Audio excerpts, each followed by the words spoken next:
Bien-aimés dans le Christ, que la grâce de Jésus-Christ notre Seigneur, l'amour de Dieu le Père et la puissance du Saint-Esprit descendent maintenant sur nous pour nous aider à méditer cette parole afin qu'elle puisse porter du fruit dans notre vie pour la plus grande gloire de Dieu et le salut de nos âmes.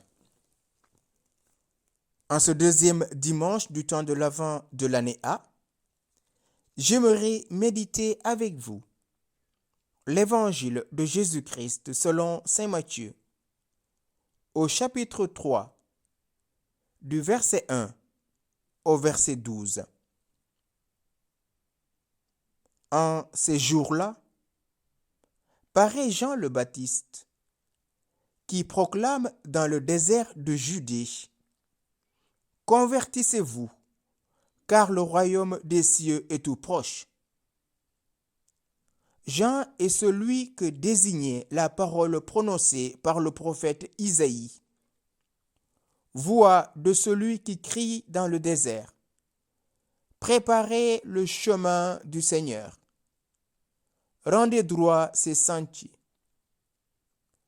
Lui, Jean, portait un vêtement de poil de chameau et une ceinture de cuir autour des reins. Il avait pour nourriture des sauterelles et du miel sauvage. Alors, Jérusalem, toute la Judée et toute la région du Jourdain se rendaient auprès de lui, et ils étaient baptisés par lui dans le Jourdain en reconnaissant leurs péchés. Voyant beaucoup de pharisiens et de sadducéens se présenter à son baptême, il leur dit: Agence de vipères, qui vous a appris à fuir la colère qui vient? Produisez donc un fruit digne de la conversion. N'allez pas dire en vous-même: Nous avons Abraham pour père. Car je vous le dis, des pierres que voici, Dieu peut faire surgir des enfants à Abraham. Déjà, la cognée se trouve à la racine des arbres. Tout arbre qui ne produit pas de bons fruits va être coupé et jeté au feu. Moi, je vous baptise dans l'eau, en vue de la conversion. Mais celui qui vient derrière moi est plus fort que moi, et je ne suis pas digne de lui retirer ses sandales. Lui vous baptisera dans l'Esprit Saint et le feu. Il tient dans sa main la pelle à vanner. Il va nettoyer son aire à battre le blé, et il amassera son grain dans le grenier. Quant à la paille, il la brûlera au feu qui ne s'éteint pas. Bien-aimés dans le Christ, dimanche dernier, Jésus parlait aux disciples en leur disant de veiller. Car si le maître de maison savait à quelle heure le voleur arriverait, il ne laisserait pas percer le mur de sa maison. Vous donc, veillez. L'Avent est ce temps de veille où nous attendons l'avènement glorieux de notre Seigneur Jésus-Christ. Lui, il reviendra dans la gloire pour juger les vivants et les morts. Et aujourd'hui, lui-même est présenté par son précurseur, Jean le Baptiste, qui est dans le désert. Et il proclame une conversion véritable. Convertissez-vous, car le royaume des cieux est tout proche. Et là, saint Matthieu nous décrit Jean. Il le désigne comme celui dont Isaïe avait déjà prophétisé. voix de celui qui crie dans le désert, préparez le chemin du Seigneur, rendez droit ses sentiers. Jean est dans le désert et il invite à la conversion. Il était habillé de poils de chameau. Lui qui était fils de prêtre, qui était destiné à la prêtrise, le voilà vêtu comme un pauvre. Le chameau, c'est l'animal qui reste longtemps sans boire. C'est l'animal qui porte et qui parcourt de très très longues distances. Et Jean se ceint d'une ceinture de cuivre parce que c'est l'homme de vérité. Et sa nourriture était sobre. Il se nourrissait de miel et de sauterelles sauvages. Pourquoi Matthieu s'attarde-t-il sur tous ces détails sur Jean-Baptiste? Parce que Jean-Baptiste est le pauvre par excellence. C'est un homme tout entier, consacré à Dieu. Il est celui qui prépare le chemin. Alors, Jérusalem, toute la Judée et toute la région du Jourdain se rendaient auprès de lui et ils étaient baptisés. Certains étaient touchés et ils demandaient le baptême. Et Jean leur disait que son baptême était un baptême de conversion. Et il va apostropher ces pharisiens et sadducéens qui se présentaient à son baptême. Il leur dit, agence de vipères, qui vous a appris à fuir la colère qui vient?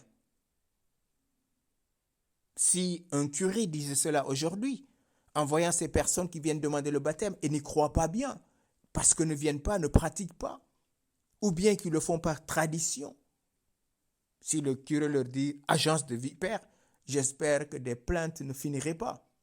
Et on connaît les conséquences aujourd'hui, surtout dans le monde occidental, où le cléricalisme monte de plus en plus. Ceux qui sont contre le clergé sont de plus en plus virulents. Agence de vipères. Qui vous a appris à fuir la colère qui vient?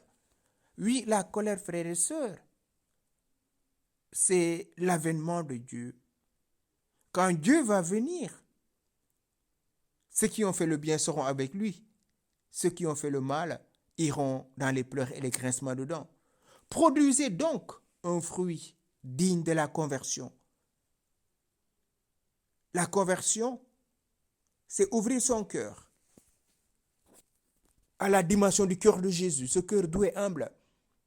Et Jésus le dira plus tard dans l'évangile de Jean, au chapitre 15.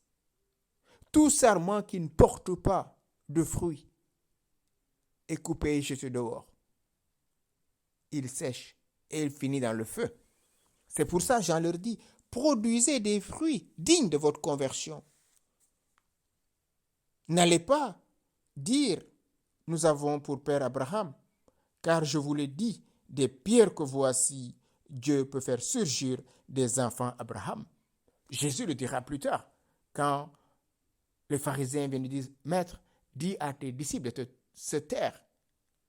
Et Jésus leur répliqua, si mes disciples se taisent, les pierres que voici crieront. Oui, frères et sœurs, on peut très vite se proclamer chrétien, mais est-ce que notre vie est conforme à la vie du Christ? Est-ce que notre vie témoigne de la vérité de l'évangile? Est-ce que notre vie témoigne de la radicalité du choix de Dieu? Ou bien nous sommes dans les compromis, nous sommes dans la tradition, dans la pratique. Nous faisons comme tout le monde. Le dimanche, on est habillé, on va à la messe. Mais le reste de la semaine, on vit comme tous les citoyens lambda. Et Jésus le dira aux Juifs au chapitre 9, quand il va guérir cet aveugle de naissance. Et Jésus leur dit, vous êtes esclaves. Et il réplique, nous sommes des enfants légitimes. Nous avons pour père Abraham. Jésus leur dit, si Abraham était votre père, vous ne chercherez pas à me tuer. Parce qu'Abraham n'a pas fait cela. Oui, si nous nous disons chrétiens, regardons est-ce que notre vie est conforme à ce qu'a vécu Jésus sur cette terre. Regardons si ce que nous faisons est conforme au commandement du Christ, au commandement de l'Église. Nous avons Abraham pour père, car les pierres que voici, Dieu peut faire surgir des enfants Abraham. Les pierres que voici, c'est les cœurs durs que nous sommes. Dieu peut les toucher. Jeterai de votre cœur le cœur de pierre et je vous donnerai un cœur de chair, dira le Seigneur dans le livre d'Ézéchiel. Déjà la cognée se trouve à la racine des arbres. Tout arbre qui ne produit pas de bons fruits va être coupé et jeté au feu. Moi, je vous baptise dans l'eau en vue de la conversion. Donc le baptême de Jean-Baptiste était un baptême préparatoire pour recevoir le feu de Dieu. Et ce feu, c'est Jésus qui le fait. C'est Jésus qui envoie ce feu. Il le dit lui-même dans l'évangile de Luc. Combien il me coûte d'attendre que ce feu soit allumé, bien sûr en parlant de sa passion et le don de l'Esprit Saint. Mais celui qui vient derrière moi est plus fort que moi et je ne suis pas digne de lui retirer ses sandales. Voilà l'humilité de Jean. Voilà la petitesse de Jean. C'est pour ça la description au début de Saint Matthieu est claire. Jean n'est pas dans la concurrence de clocher. Jean n'est pas là pour protéger son territoire. Jean est là pour disposer les cœurs. Il sait qu'il n'est pas le Messie. Il sait qu'il ne baptise pas dans l'Esprit Saint le feu. Jean n'est pas usurpateur. Aujourd'hui, combien, frères et sœurs, des hommes et des femmes usurpent le nom de Jésus? Combien des hommes et des femmes utilisent le nom de Jésus à leur propre compte, au détriment des brebis de Jésus? Comment peut-on prêcher Jésus et engendrer la division dans le sein de l'Église? L'église d'un tel, l'église d'une telle. Il n'y a qu'une seule église, c'est l'église de Christ. C'est lui seul qui baptise dans l'Esprit Saint le feu. Aujourd'hui, on nous dit, ah mais quel baptême vous avez reçu? On vous a versé quelques gouttes d'eau. Ben, il faut être immergé. Comme si le baptême par immersion ou le baptême par aspersion n'est pas de Jésus. Oui, Jésus a été baptisé dans l'eau rouge, il a été immergé. Mais ce n'est pas la condition sine qua non pour être baptisé dans le feu. C'est Jésus-Christ lui-même qui envoie ce feu sur les cœurs tièdes que nous sommes si nous le désirons. Il tient dans sa main la pelle à vanner. Il va nettoyer son aire, abattre le blé, et il amassera son grain dans le grenier. Quant à la paille, il la brûlera au feu qui ne s'éteindra pas. C'est le discernement, frères et sœurs. Ce n'est pas ceux qui disent Seigneur, Seigneur qui rentreront, comme le dit Jésus dans l'évangile de Matthieu chapitre 7, mais ceux qui font la volonté de mon Père, c'est-à-dire ceux qui sont capables de reconnaître leur indignité et laisser Jésus les couvrir de sa miséricorde. L'appel à vanner, c'est cela, c'est le discernement. Oui, frères et sœurs, comment vivons-nous de notre grâce baptismale? Comment vivons-nous du don de l'Esprit Saint qui nous a été donné depuis notre baptême? Oui, dans les bouleversements que nous vivons, nous devons nous rappeler ce qu'a dit le prophète Isaïe. Le loup habitera avec l'agneau. Il ne s'agit pas de retourner dans un état primitif, mais il faut désirer la paix et être artisan de paix. Si le loup parvient à habiter avec l'agneau, oui, je peux, avec mes fragilités, avec mes désirs qui sont contraires, parvenir au salut, en acceptant que ces désirs soient convertis, en acceptant de me convertir ou bien de me laisser convertir.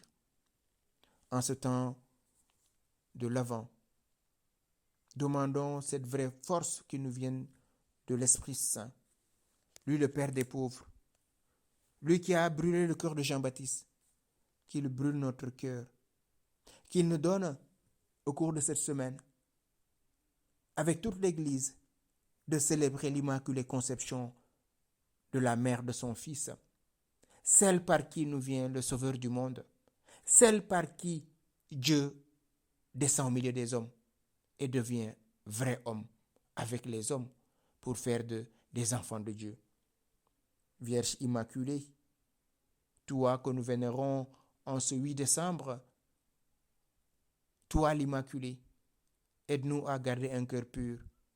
Dispose nos cœurs pour que la venue de ton Fils nous trouve dans la paix, dans la joie de l'accueillir, comme les bergers à Noël.